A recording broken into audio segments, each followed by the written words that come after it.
So, Mr. Val Hef, how have you been since the Old World kind of reveals? And also, why won't you stop messaging me about the Games Workshop main stealing all of Old World minis?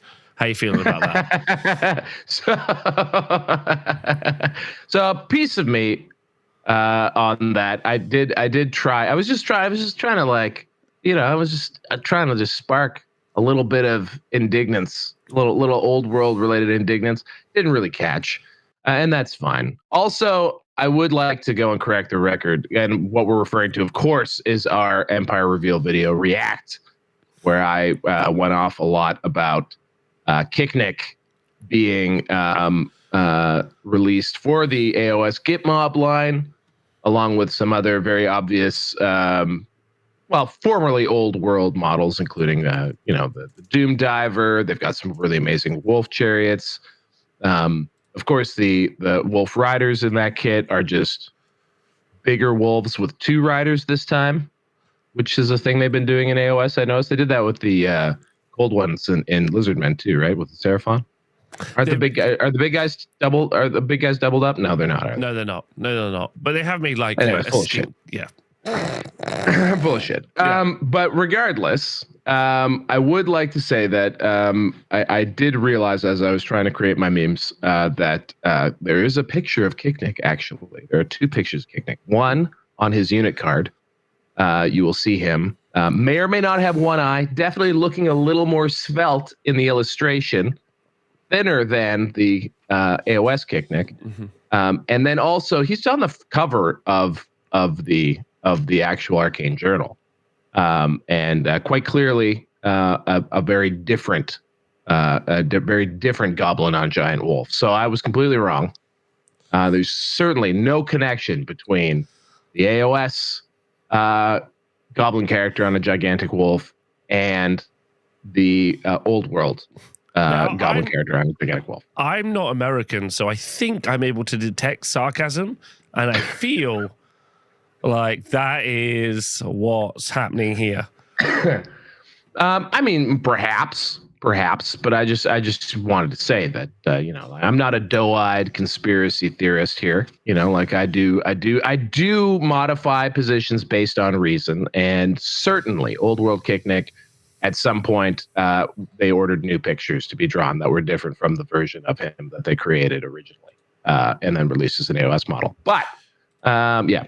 Well, so I've actually gone deeper on this week, like in many ways. So obviously you and me in like a couple of like similar WhatsApp groups and stuff. And we're about to look at Friedal in a minute and talk about Friedal, like the release. And there's like a sculpt, like ever since you said it on the reveal show, obviously doing lots of Age of Sigmar content, I now am seeing all of the releases everywhere. Ogreids? Ogreids are obvious.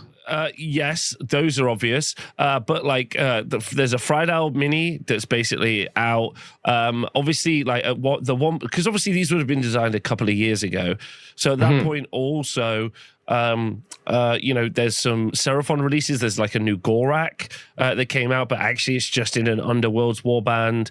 There's just like there's a ton of stuff once you start looking around that you're like, oh, okay, these were meant for something else, and then they just got released as some random thing. And like, I'd kind of like to do like a big deep show about that one time because it's kind of funny. But if you're not really sure what we're talking about, at some point we feel, or at least like roughly feel, me and Val, that the Old World and Age of Sigmar were going to collaborate on miniatures or at least aesthetics together. And at some point, like they pulled the toys, and it does feel like all the toys were pulled away from Old World. And actually, like again, now this is all pinch of salt. This next bit I'm about to say, that first bit is absolutely cast iron fact. The second bit I'm about to say, pinch of salt, is I do wonder how much that's affected the production rate for the Old World. And what I mean by that is we know that very, very last minute, a lot of minis were being just got ready. for launch, like very last minute. And then, with all of these kind of like old miniatures coming out, I do wonder if when they got told, do you know what, you can't have anything new, they were like, cool, but we'll go deep into the bowels then, and we'll pivot and we'll go the other way. And if there wasn't meant to be this kind of like slew of new minis with the release, and obviously if they 2 years ago were working on Fried Owl kind of together, and they released in Kicknick, and then whatever time period that got like axed, they were like, cool, we need to start designing our range now. And so that's late. We're like, they're going to have missed that deadline. Yeah. So I go on after you. No, I was joking that, I don't know if I was joking in the moment about like how, these were minis clearly designed for Old World and they were reassigned to AOS.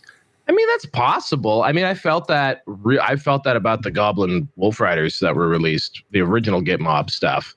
I really felt that when I first saw those models, that those were Old World models, and very confusingly put into Gloomspite, worshippers of the sun, joining a faction that avoids the sun and lives in the darkness. Didn't seem to make a lot of sense. I mentioned the Ogroids, which are Minotaurs, quite clearly, which in any other world would have been new Beasts of Chaos models. They got sort of randomly assigned to Slaves to Darkness. And then we've also seen subsequently that the Beasts of Chaos line has been will be phased out of AOS and completely reassigned to Old World. So that's Beastmen. So I don't know. I don't know what the original vision would have been. I think the original vision would have been what would have been a reasonable way to do it, which is that you have a common pool of miniatures. In one game, this model is Kicknick. In the other game, this model is whatever his AOS name is. I'm sorry, I didn't memorize it. But and thus by doing that, you get rid of a lot of duplication. You get rid of the fact that you have to carry. Right now, literally, there are 2 different plastic Night Goblin kits, which is to me kind of funny. I would assume for retailers and people trying to manage Games Workshop stores, kind of aggravating as well that you would have to dedicate shelf space to all of that. Anyway, so at some point they did decide that each game would stand on its own legs, and this started, by the way, everyone. This started in 40K and AOS. 40K and Horus Heresy was the first thing to have this cleave. Horus Heresy, of course, is another Specialist Design Studio game, formerly Forge World. And when 10th edition 40K came out, once upon a time, you could play just about, not everything, but a lot of the Horus Heresy range had supported rules in 40K. All that stuff went the way of Legacy. And in AOS, they removed all the monsters. And it sure looks like Monstrous Arcanum is being slowly rolled out as sort of old world elements. Things like the Colossal Squig, the Squig Gobba, all those things, Rogue Idol, all those things are gone now. Can't buy them anymore. Rogue Idol's gone, which is crazy because that's so obviously coming back. Come on. What? Yeah, I mean that was certainly one I was shocked. Not shocked, but I was surprised when it didn't make it into the first Arcane Journal, considering we're in the Badlands, for God's sakes. We're near the Badlands. We're in the Border Princes. So anyway, that is all to say that whatever reorganization or strategy shift that they went with, and I think fundamentally what they're trying to do is make it so that if you're a player of game X, you're buying from this pool of miniatures, they can therefore see which games are actually, driving sales of those models. And what's also interesting is it sure feels like the majority of people follow that prescription.